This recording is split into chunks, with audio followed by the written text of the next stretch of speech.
300 ଅଧ୍ୟାୟ।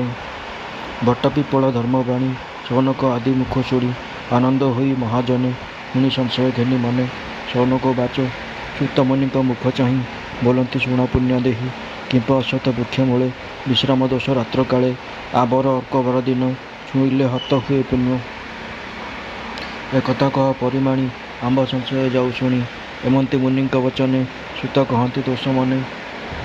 ସୁତ ବାଚ ବୋଲନ୍ତି ଶୁଣ ସର୍ବମୁନି ପୂର୍ବେ ଯେ ସୁରାସୁର ବେନି ବ୍ରହ୍ମା ସହିତେ ହରିହର ମନ୍ଦରେ ମନ୍ଥିଲେ ସାଗର ସେ କ୍ଷୀର ଜଳଦି ମନ୍ଥନୁ ଲକ୍ଷ୍ମୀ ସହିତ କାମଧେନୁ କୌସ୍ତୁଭ ଆଦି ରତ୍ନମଣି ଅମୃତ ବିଶଲ୍ୟ କରାଣୀ ଅଷ୍ଟନାୟିକା ଅଷ୍ଟନିଧି ଚତୁର ବର୍ଗ ଫଳ ସିଦ୍ଧି ଐରାବତ ଉଚ୍ଚି ଶ୍ରବା ଏ ଆଦି ଯେତେ ଦ୍ରବ୍ୟ ଅବା କେତେ କହିବା ପରିମାଣି ତୁମ୍ଭେ ତ ପୂର୍ବେ ଅଛ ଶୁଣି ହେମନ୍ତ ସମୁଦ୍ର ମନ୍ଥନେ ଯାହା ପାଇଲେ ପୂର୍ବ ଦିନେ ସସର୍ବ ତୈଲକ୍ୟ ଦୁର୍ଲଭ ଦେବଙ୍କୁ ଦେଲେ ପଦ୍ମନାଭ ଆପେ ଲକ୍ଷ୍ମୀକି ଲଭି ହରି ନିଜ ଭୁବନେ ବିଜୟ କରି ସ୍ୱଭାବ ବୈକୁଣ୍ଠପୁର ସୁକୃତି ଜନ ସୁଖଗର ତହିଁ ବଞ୍ଚନ୍ତି ଯେତେ ପ୍ରାଣୀ ଯୁଗ ନିମିଷ ପ୍ରାୟ ମଣି ଗୋବିନ୍ଦ ରୂପ ଦର୍ଶନେ ନିତ୍ୟ ସୁଖ ଜାତ ମନେ ହେମନ୍ତ ମନ୍ଦିରେ ମୁରାରୀ ଲକ୍ଷ୍ମୀ ସହିତ ବିଜୟ କରି ପ୍ରଭୁଙ୍କ ଅନୁରାଗମଣି ଛାମୁରେ କ୍ଷୀରୋଦ ଦୁଲଣୀ ସମୃକ୍ଷ ଯୋଡ଼ି ବେନି କର ବୋଲନ୍ତି ବଚନ ମଧୁର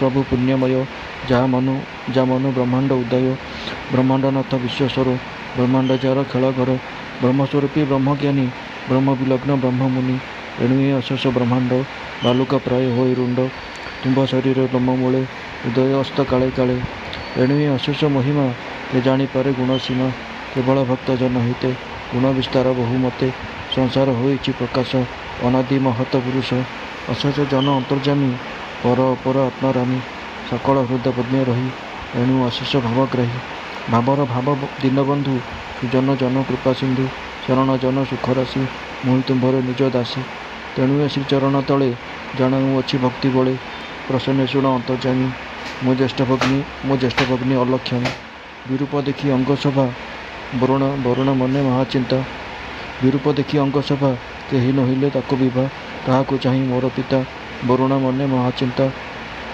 ସ୍ୱଭାବ ଯୁବ କନ୍ୟା ଗୃହେ ଯିଏ ରଖିତାଇ ଅବିବାହେ ତାର ସୁକୃତ ଯେତେ ଥାଇ ଦୁହିତା ଯୋଗୁ ନାଶ ଯାଇ ଏମନ୍ତ ଅଛି ଶାସ୍ତ୍ର ଧର୍ମୀ ଯୋଗେ ଜ୍ୟେଷ୍ଠ ଦୁହିତା କର୍ମୀ ଯଦ୍ୟପି ନ ମିଳିବ ବର ତା ରୂପ ଦେଖି ଅସୁନ୍ଦର ଏଥକୁ ଶୋଚନ ନ କରି ତା ରୂପ ଅନୁରୂପେ ବରି ଜ୍ୟେଷ୍ଠ ଝିଅକୁ ବିବାହ ଦେବ ପୁଣି କନିଷ୍ଠ ଯେବେ ଥିବ ତାହାକୁ ପଛେ ବିବାହ କରି ତେବେ ସେ ଧର୍ମ ରଖିପାରି ଏକଥା ଜାଣନ୍ତି ନ ସର୍ବେ ସେ କଥା ବିପରୀତ ଏବେ ଜଳଧି ରାଜା ତବ ପ୍ରୀତେ ଆଗେ ପ୍ରଦାନ କଲା ମତେ ଜ୍ୟେଷ୍ଠ କୁମାରୀ ଗୃହେ ରଖି ଅନବରତ ମନେ ଦୁଃଖୀ ସେ ଦୁଃଖ ତାପ ମୋର ହୃଦେ ତେଣୁ ଜଣାଏ ତୁମ୍ଭ ପାଦେ ତୁମ୍ଭେ ଯେ ଜଗତ କରତା ଜନ ସକଳ ଜନଚିନ୍ତା ହେ ପ୍ରଭୁ ଭକ୍ତି ଘେନ ମୋର ସେ ଲକ୍ଷ୍ମୀ କି ବିବାହ କର ଏମନ୍ତ ଲକ୍ଷ୍ମୀ ମୁଖ ଶୁଣି ଅଶେଷ ଜନ ଚିନ୍ତାମଣି ସେ ଜଣୁ ସର୍ବଭୂତେ ବାସ ପରମ ଦୟାଳୁ ପୁରୁଷ ପ୍ରିୟା ବଚନେ ସ୍ନେହ ବହି ତକ୍ଷଣେ ଗରୁଡ଼ା ରହି ଯେ ଋଷି ଉଦାଳକ ନାମୀ ମିଳିଲେ ତାହାଙ୍କ ଆଶ୍ରମୀ ବିଷ୍ଣୁଙ୍କୁ ଦେଖି ତପଚାରି ଆନନ୍ଦେ ପୂଜା ବିଧି କରି ସେ ପୂଜା ଷୋଡ଼ଶ ପ୍ରକାରେ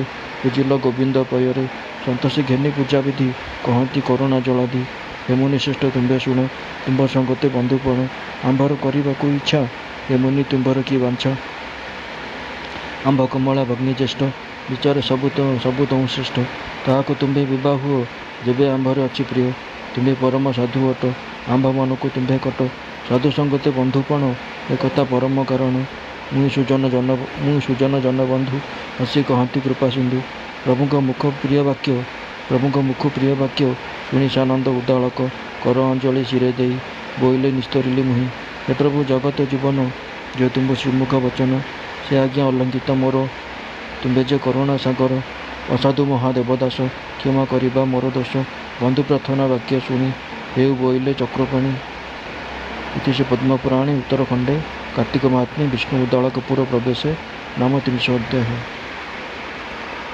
31 ଅଧ୍ୟାୟ।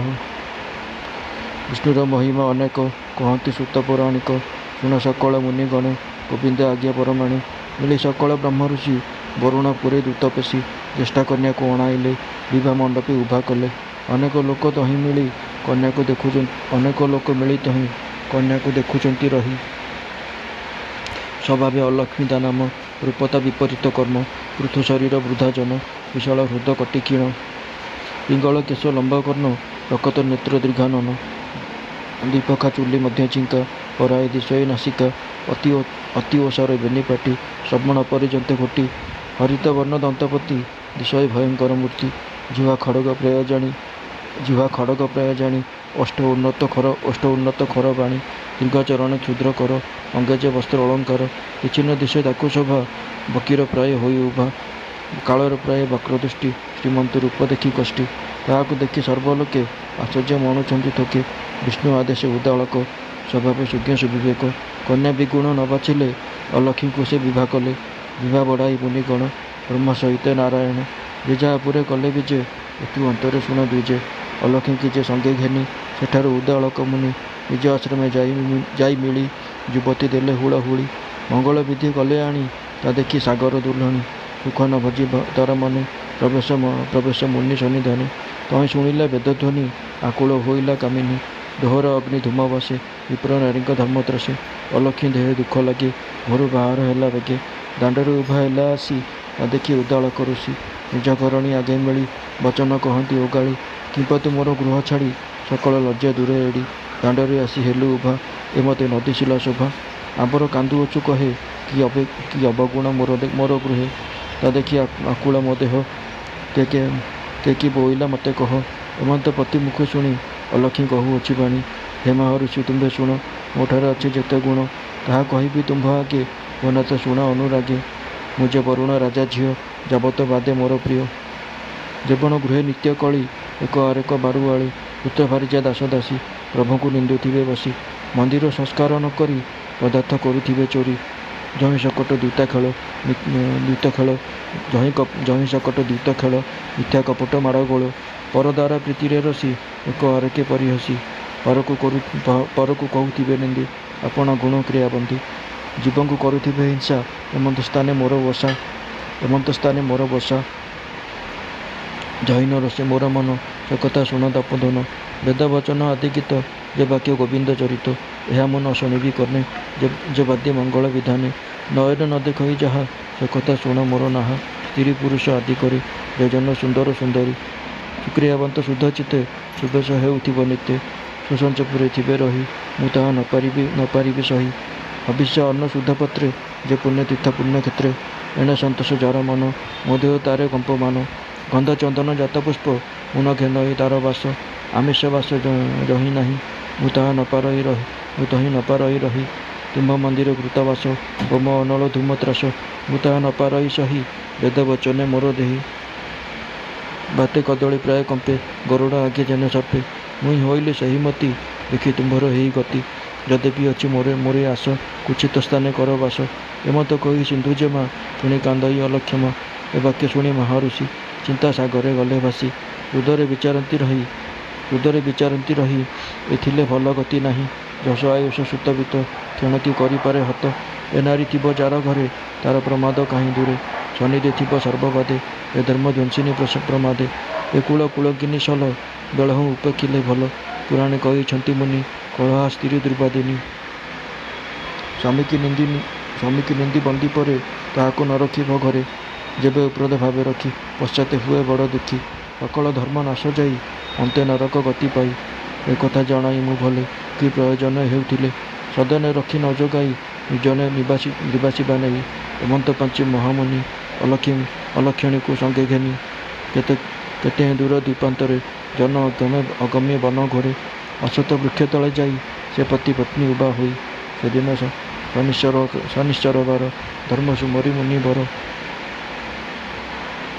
अलक्षणी को छंद कही एठार थाओ तुम्बे रही तोर चोरदा जही थिबा ए कथा निश्चय करिबा एबे तु एठारे रह मनरे संशय न पाओ भक्ष्य पदार्थ तो निमंते विनिमु आशय तुरीते स्वामी वचने सिंधु सुता मनरु दूर करी चिंता असत्य तरु बणे बसी सेठार उदाल करुसी निज आश्रमे जाई मिली मने चिंतिले वनमाली कहई महादेव दास उधर क्षीरोद निवास इति श्री पद्मपुराणे उत्तरखंडे कार्तिक महात्म्य अलक्ष्मी वन निवास नाम 31 अध्याय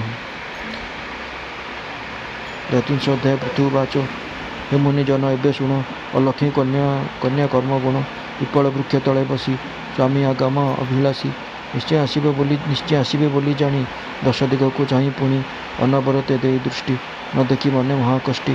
ତୃତୀୟ ଦିନ ବାଟ ଚାହିଁ ଅତି ଆକୁଳ ତାର ଦେହି। ନିରାଶ କରଇ ରୋଦନ ଭାଲୁକ ପ୍ରାୟ ତାର ସ୍ୱନ। ଉଲୁକ ପ୍ରାୟ ତାର ସ୍ୱନ। ରୋଦନ କଲେ ଉଚ୍ଚ ସ୍ୱରେ ଶବଦେ ଚତୁର୍ଦିଗ ପୁରେ। ତରସ୍ତ ସର୍ବଲୋକେ ଶୁଣି ବୈକୁଣ୍ଠପୁରେ କମଳିନୀ। ଶବଦ ଅନୁସରି କର୍ଣ୍ଣେ ଜାଣିଲି ନିଜେ ଭଗ୍ନୀ ବନେ। ନିରକ୍ଷ ହୋଇ କାନ୍ଦୁଅଛି ଗୃହସ୍ଥ ଗଲା ତାକୁ ଲେଛି। ହେମନ୍ତ ଭାଳି ଦେବୀ ଚିତେ କହିଲେ ପ୍ରଭୁଙ୍କ ବ୍ରତେ। ଭୁବନାଥ ଶୁଣ ସାବଧାନେ ମୋ ଜ୍ୟେଷ୍ଠ ଭଗ୍ନୀ ଘୋର ବନେ। ସ୍ୱାମୀ ବିଚ୍ଛେଦେ କର୍ମ ଦୋଷେ ସଖା ସୋଦର ନାହିଁ ପାଶେ। ଅନାଥ ହୋଇ ଗୌରବନେ କାନ୍ଦୁଅଛି ସେ ଦୁଃଖ ମନେ। ତୁମ୍ଭେ ତା ସାନିଧ୍ୟକୁ ଯାଇ ଆଶାସୀ ରଖ ଭଲ ଠାଇଁ। ଯେମନ୍ତ ନ ପାଏ କଷଣ ନୋହିଲେ ମୋର ପୁରେ ଆଣ। ଏମନ୍ତ କମଳା ବଚନେ ଜଗତପତି ଦୋଷ ମନେ। ତକ୍ଷଣେ ଗରୁଡ଼ ଆରୋହୀ ଅଲକ୍ଷ୍ମୀ କନ୍ୟା ଅଛି ଯହିଁ। ସେଠାରେ ହୋଇଲେ ପ୍ରବେଶ ଜଗତନାଥ ପିତବାସ। ଦିବ୍ୟ ସ୍ୱରୂପେ ବିଜେ କରି ଦେଖି ଉଠିଲ ଦ୍ୱିଜ ନାରୀ। କ୍ରୋଧ ସମ୍ଭାଳି ଧୈର୍ଯ୍ୟ ବହି ତରୁ ଉହାଡ଼େ ଉଭା ହୋଇ। ପ୍ରଭୁଙ୍କୁ ଦେଖି ମନେ ତୁଷ୍ଟି ବକ୍ରବଦନେ ବକ୍ରଦୃଷ୍ଟି। ତାମନ ଜାଣି ଅନ୍ତର୍ଯାମୀ ବଚନ କହୁଛନ୍ତି ସ୍ୱାମୀ। ଶ୍ରୀକୃଷ୍ଣ ବାଚ ବୋଲନ୍ତି ଶୁଣ ସିନ୍ଧୁ ଜମା। ତୁମ୍ଭ କନିଷ୍ଠା ଭଗ୍ନୀ ରମା। ମତେ ପେଶିଲେ ତୁମ୍ଭ ପାଶ ତାର ପୁରକୁ ଯିବ ଆସ। ସେ ପୁର ବୈକୁଣ୍ଠ ନାମ ସର୍ବସମ୍ପଦ ସୁଖଧାମ। ଅନେକ ତପ କରି ତପି ନିଷ୍କାମୀ ମୋର ନାମ ଜପି। ସାତ୍ୱିକ ଭାବ ଘେନି ଚିତେ ମୋ ରୂପ ଚିନ୍ତେ ସର୍ବଭୂତେ। ହୃଦୟା କରି ପ୍ରାଣୀଠାରେ ବସନ୍ତି ଯାଇ ଯେଉଁ ପୁରେ। ସେ ପୁରେ ମତେ ଦେଖି ତୋଷ ଖଣ୍ଡତି ଜନ୍ମ ମୃତ୍ୟୁ କ୍ଲେଶ। ଜୀବନ ଏମନ୍ତ ଦୁର୍ଲଭ ସୁକୃତି ଜନଙ୍କୁ ସୁଲଭ। କିଞ୍ଚିତ ଅଙ୍ଗେ ନାହିଁ ପ୍ରାସ ତୁମ୍ଭେ ତହିଁକି ଯିବ ଆସ। ତୁମ୍ଭ କନିଷ୍ଠା କମଳିନୀ ବୈକୁଣ୍ଠପୁରେ ଠାକୁରାଣୀ। ତାଙ୍କ ସଙ୍ଗତେ ଯେତେ ଦାସୀ ଜଣ ଜଣକେ ଗୁଣ ରାଶି। ଅନେକ କାଳ ଯାଏ ଲିହି ବର୍ଣ୍ଣିହି ନ ପାରିବି ବିହି। ଏମନ୍ତ ମହିମା ସେ ପୁର ସୁର ମୁନିକୁ ଅଗୋଚର। ତହିଁକି ଯିବା ଚାଲ ବେଗେ ତୁମ୍ପାଇଁ ଥିବ ବନ ଭାଗେ। ବିଷ୍ଣୁ ବଚନେ ଯେ ଅଲକ୍ଷ୍ମୀ ବୋଲଇ ଶୁଣ ଦେବସ୍ୱାମୀ। ପୂର୍ବେ ଯେ ସୃଷ୍ଟି ଅନ୍ତକାଳେ ସକଳ ଆତ୍ମା ଏକ ମେଳେ। ତ୍ରିଗୁଣବନ୍ଧୁ ମୁକ୍ତ ହୋଇ ରହିଲେ ତବ ଗର୍ଭେ ଯାଇ। ସୁକୃତ ଯାକ ସଙ୍ଗେ କଲା କଳୁଷ ଭାଗ ଯେତେ ଥିଲା। ସସର୍ବ ପଙ୍କ ରୂପେ ପଡ଼ି ପ୍ରଳୟ ଜଳେ ଥିଲା ବୁଡ଼ି। ଏମନ୍ତ କେତେ କାଳ ଗଲା ପୁଣି ତ ଲୀଳା ପ୍ରକାଶିଲା। ତୋର ଯେ ଗୁଣେ ବ୍ରହ୍ମଜାତ ସଞ୍ଚିଲା ଅଶେଷ ଜଗତ। ତାର ଚର ଅଚର ମୂଳେ ଜୀବ ସଂସାରେ ଜାତ କଲା ସର୍ବ। ପ୍ରଥମେ ଧର୍ମ ଉଦୟ କଲା ପୂର୍ବେ ଯେ ପାପ ପଙ୍କେ ଥିଲା। ସଂସାରେ ପ୍ରବର୍ତ୍ତି ନ ପାରି ଲଜ୍ଜାରେ କନ୍ୟା ରୂପ ଧରି। ଜଳରାଜନପୁରେ ଜନ୍ମି ତେଣୁ ମୋ ନାମ ଅଲକ୍ଷଣୀ। ସୁଧର୍ମା ବୋଲି ଯେତେ କଥା ମତେ ଲାଗଇ ବଡ଼ ବ୍ୟଥା। ସ୍ୱସ୍ଥାନ ନ ପାରଇ ରହି କହିଲେ ଶୁଣ ଭାବଗ୍ରାହୀ। ଆବର ବୈକୁଣ୍ଠପୁର ସେ ମୋ କନିଷ୍ଠୀ ଭଗ୍ନୀ ଘର। ତହିଁକି ଯିବି ମୁଁ କେମନ୍ତେ ତା ଶିରି ନ ଯୋଗାଇ ମତେ। ତାର ସୁନ୍ଦର ରୂପ ଚାହିଁ ମୋ ମନ ହେଉଥାଇ ଦହି। କେମନ୍ତେ ଥିବି ତାର ପାଶ ଆବର ମୋର କର୍ମ ଦୋଷ।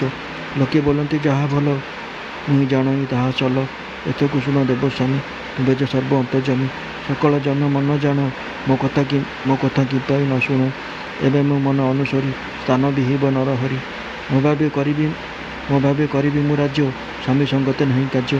ଏ ବାକ୍ୟ ଶୁଣି ଚକ୍ରପାଣି ବିଜୟ ନିଜ କର୍ମ ଜାଣି। ବୋଲନ୍ତି ଶୁଣ ଜ୍ୟେଷ୍ଠ ବାଳି ଦେବଣ ଘରେ ନିତ୍ୟ କଳି। ତହିଁ ତୁ କରିଥିବୁ ବାସ ଯେ ମିଥ୍ୟାଭାଷୀ କୁପୁରୁଷ। ତାର କନ୍ଧରେ ଥିବୁ ବସି ଯେ ପରଦାର ଅର୍ଥେ ଆସି। ପରନିନ୍ଦୁକ ପର ପୀଡ଼େ ଇଷ୍ଟ ଦର୍ଶନ ଦୁଃଖ ପଡ଼େ। ଅଙ୍ଗ ଅଶୁଚି ହୋଇଥାଇ ଯେ ଦେବ ଦର୍ଶନେ ଯାଇ। ସ୍ନାନ ଭୋଜନ ମୋ ଭୋଜନେ ଯେ ଭାଷେ ରସେ କୁବଚନେ।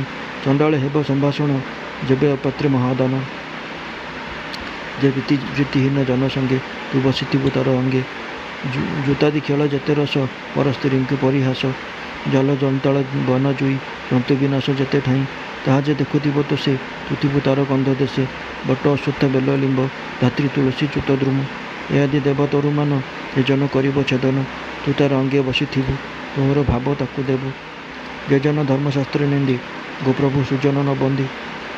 ତାତ ଜନନୀ ଗୁରୁ ପାଦେ କପଟ ସ୍ନେହ ଯାର ହୃଦେ।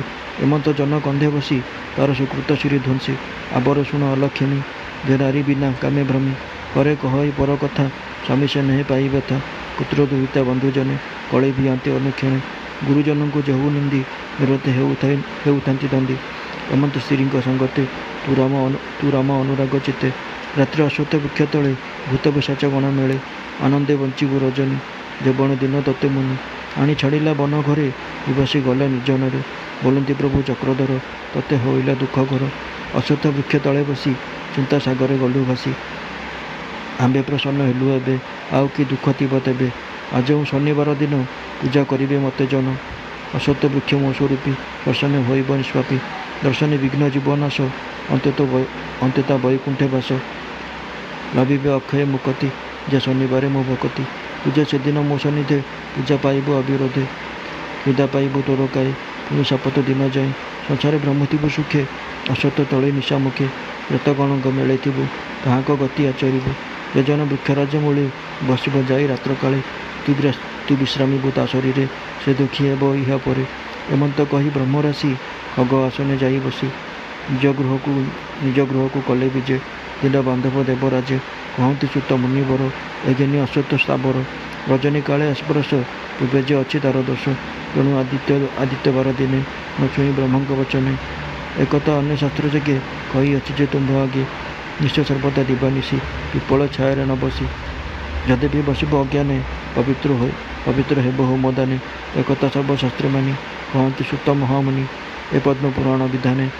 कहलु कार्तिक वर्णने उत्तर खंडे धर्मवाणी जे तीन लोकरे चलणी भाव भवानी विष्णुविधि ए चारि वचन प्रसिद्धि पवित्र पुरातन वाणी जे गणे अबा कर्णे शुणी से प्राणी मानकर गति केते कहिबा फलश्रुति जे गुरु आद्य पांत करी कार्तिक व्रत फलस्वरी सागर आदि तीर्थम बदरी आदि वनाश्रम द्वारका आदि क्षेत्रस्थाने गमेब विष्णु दर्शने यज्ञादि व्रत फल जेते जगत कीर्ति जनहिते अशेष दान मान्य फल सकल धर्म करी ठूल लिखिब द्विगुण प्रमाणे कि तुल्य श्री पद्मपुराणे विशेष वंश वर्धमान उत्तम विद्या धन जन कार्तिक महिमा जे शुणी श्रवणे धर्म किणी हृदय रखिले जत्न करी असच जन्म पाप हरि बढ़े जश आयु धर्म श्री संपद शुभ कर्म विशेष हुए धर्मवान उत्तम ज्ञान धन जन अवश्य लभ एतक एवं न लागे पातक नलिनी जले जने आप पद्मपुराणे देने बाप शरीर पीड़ा न पाई श्रवण मात्र छड़ी जाई न व्याधि तप क्लेश व्याधि विषप्र मंद गुण बुद्धि सर्प